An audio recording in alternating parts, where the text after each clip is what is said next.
So these are a couple of ration tickets from I bought in a flea market in Shanxi in about 5-10 years ago. And they're ration tickets from the 1960s and 70s. You'll know that Britain had rationing during the war, but China continued to have rationing of some products right through into the 1990s, even at that stage. And rationing meant that you could buy the goods by the 1990s just at a cheaper price. But in the 1960s and 70s, these are ration tickets for grain. And this one allows you to buy 1 jin, that's 500 grams of grain, 500 grams roughly.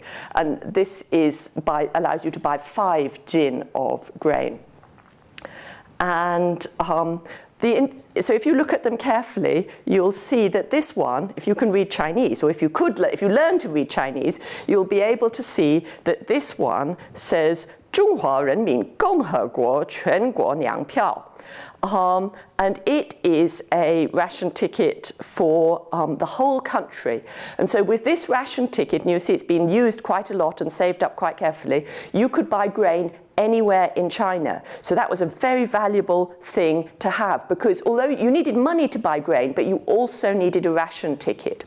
But this one is quite interesting because this one says 山西省粮票, a Shanxi province grain ticket. So with this one, you can only buy grain in Shanxi province. That means that even if you're paid money, you can't go and live somewhere else, because you can't get, grain is people's major food source, and there wasn't a huge amount of food available. People couldn't go and live in other parts of the country unless they dealt illegally in these ration tickets, and that was very dangerous. So this one's from 1966, and this one happens to be from 1976.